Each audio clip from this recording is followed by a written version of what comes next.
Picture this: Israel's leaders, backed into a corner, issue a chilling threat, not just to Palestine, but to Europe's biggest powers. Why are the UK and France suddenly in Israel's crosshairs?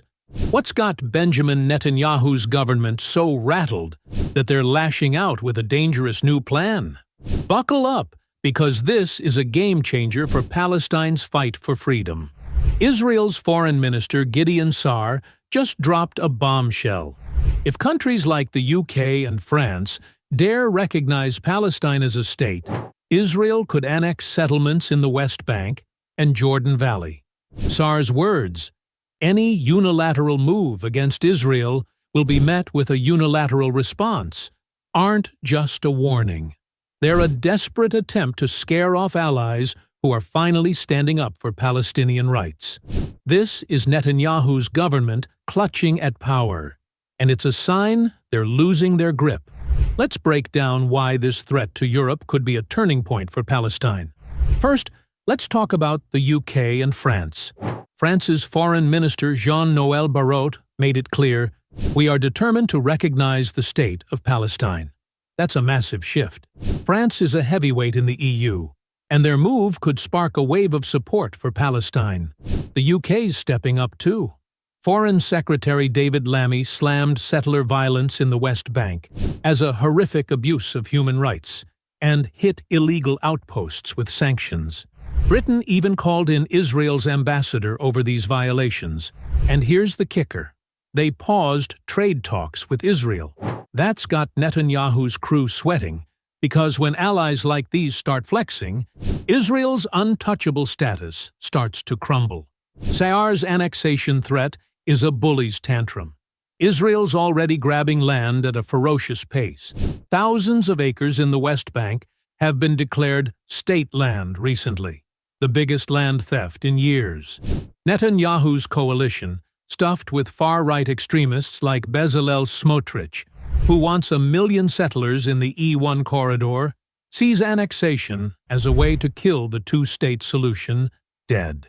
Saar's claim that a Palestinian state would be a Hamas state is just a recycled scare tactic to justify stealing more land. Let's be real. This isn't about security. It's about control, about crushing Palestinian hopes for a future. Zoom out, and the picture gets clearer. The EU's eyeing its trade deals with Israel, while countries like Ireland and Spain push for tougher measures. Even in the US, Israel's biggest cheerleader, public support for a Gaza ceasefire is climbing. Nearly 70% of Americans want it, polls show. When heavyweights like the UK and France lean toward recognizing Palestine, it's a direct challenge to Netanyahu's playbook. His response: threats of annexation, like a cornered fighter swinging wildly. But this time, the world's not buying it. For Palestinians, annexation isn't just a policy, it's a nightmare. It means families in the Jordan Valley losing their homes, farmers cut off from their fields, communities squeezed into tiny enclaves. Israel's tightened its chokehold since last year, with checkpoints and demolitions making life hell. Human rights groups like Al-Haq call this de facto annexation, land theft by another name. Saar's threat is just the latest move in a long game to erase Palestinian rights. This is a pivotal moment. The UK and France aren't just talking, they're acting. Their steps could inspire more nations to recognize Palestine, forcing Israel to face real consequences. But we've got to keep the pressure on. Push your leaders to back Palestinian statehood. Share stories of Palestinian resilience. Join campaigns like BDS to hit Israel where it hurts. Netanyahu's crew wants to scare us quiet, but we're louder. Is this the moment Palestine finally breaks free?